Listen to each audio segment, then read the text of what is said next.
very much in question because of the 2004 and 2000 election frauds. It is the height of double-dealing hypocrisy and deception for Bush to be saying that Hamas is in control of Gaza only because of some kind of a coup. And it's absolutely not true. Might continue on that point. Well, basically, they had an election. Everyone said, okay, Israel has pulled out of Gaza. It is time for the Palestinians to have an election. And they did a big show about it. And the Gazans voted for Hamas to be their government. And, of course, this upset Israel, which wanted Fatah to win, and it upset the United States, which wanted Fatah to win. And so ever since then, they have been trying to basically oust the legitimately elected government of Gaza, and that's what's going on. Now, everyone's talking about the ceasefire that was in place, and the interesting thing is that 6 months ago when the ceasefire was agreed to, Israel was already planning this current campaign inside Gaza. They built a model of Gaza City at an Israeli military base out in the Negev desert to train and practice for. So we know all along that Israel was expecting this ceasefire to be destroyed, that it was just a fraud to give everybody some breathing room while they went out and they did their training. Well, and to have the propaganda statement that, oh, we tried to be peaceful, we pulled some of our settlers out, and Israeli papers are cynically admitting that this was their masterstroke propaganda. That's what's so insulting, is that they're admitting what you're saying, that they intended to break the truce all along. Mm-hmm.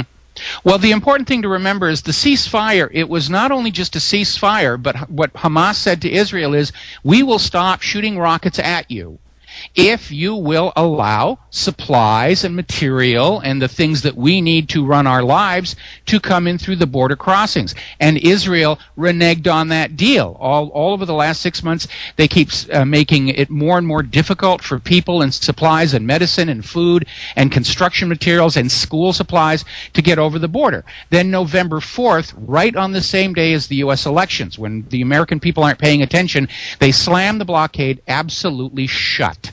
They absolutely close off all the borders. They make it impossible for anything to get in and get out. They start creating this huge humanitarian disaster. No fuel can get in, so the electricity... And so Hamas has to draw attention to the crisis, so they start shooting their Tinker Toy glorified Estes bottle rockets at them. It's killed 17 people in the last few years. I mean, that's not a good thing, but nothing compared to the thousands of dead and tens of thousands of injured in all of these different history of bombing raids and attacks that have gone on there. So what bargaining chip do they have? The deal's broken, and Israel acts like, they gave the Gazans this land. This is where the Palestinians that were in Jerusalem and in Tel Aviv and other cities in the 40s and 50s were driven out in those pogroms against them. I mean, markets were blown up, people were killed, neighborhoods were bombed to drive them out to the edges of Israel, and now we have a mopping up going on.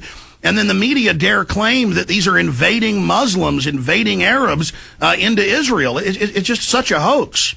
It is. It's black is white. And, on November 5th, one day after the blockade, Israel attacked Gaza. They killed 6 Palestinians, 6 Hamas officials. So Israel really did break this ceasefire. As far as the rockets going back into Israel, they're not only ineffective, there is some reason to think that at least some of them are being fired by Israeli collaborators to give Israel this justification for going in. It's a repeat of Gleiwitz. I mean, remember back on the first day of the aerial bombing campaign into Gaza, the Lebanese Border Patrol found a whole bunch of rockets just inside the Lebanon border pointing back at Israel, and they dismantled them. And it appears that this was an effort, again by Israel, to shoot a few rockets back into Israel, say, oh my goodness, Lebanon is attacking, and restart that war as well. Even today, Israeli warplanes are overflying Lebanon without permission. That's an act of war. They're trying to provoke Hezbollah into firing at their jets or doing anything that Israel can point to as an excuse to start a new ground war in Lebanon up to the Litani River, which they have been coveting for quite some time as a water resource. So it's this incredible fakery and hoax going on. We know the motto of the Mossad, by way of deception, thou shalt conquer. We know that Israel has faked attacks against others under false flag again, and it's entirely possible that a lot of these bottle rockets that are being fired, because they're homemade, nobody really knows where they're coming from. It is entirely possible. Yeah. Let's stop there. They're also trying to claim Iran is manufacturing these. Now, clearly, Iran was backing Hezbollah in the north, but there's not a big connection with Iran and this rival group, Hamas. But on top of that, we forget, lending credibility to what you're saying and many Palestinians are saying, we know that the puppet government that Israel had in Gaza was kicked out in the elections, and they wanted Israel to go in, and we know they have massive operatives, tens of thousands, that were formerly in the government and military in Gaza, and they are the exact type of people that could be firing those rockets back into Israel. So you have the motive, you have it all right there. So certainly there's a lot of evidence to that point. And plus, Israel founded Hamas to begin with, so it could be coming from Israeli operatives within Hamas as well, not just from the Fatah. Yeah, it's kind of an interesting history because when Arafat and the PLO started to unite Palestine politically, do we have to break here? Yes, we're going to break. Okay. When we come back, let's get into that in the mid-'70s, when the PLO was really getting a lot of credibility over there, they founded Hamas as a counterweight to it, and our source of that is the Jerusalem Post, UPI, and others. That is admitted. Israel doesn't deny that. All right, we'll come right back with Mike Rivero after this quick break. We'll continue with what's happening in Israel, move into India and Pakistan, then look at the economy and take some of your phone calls.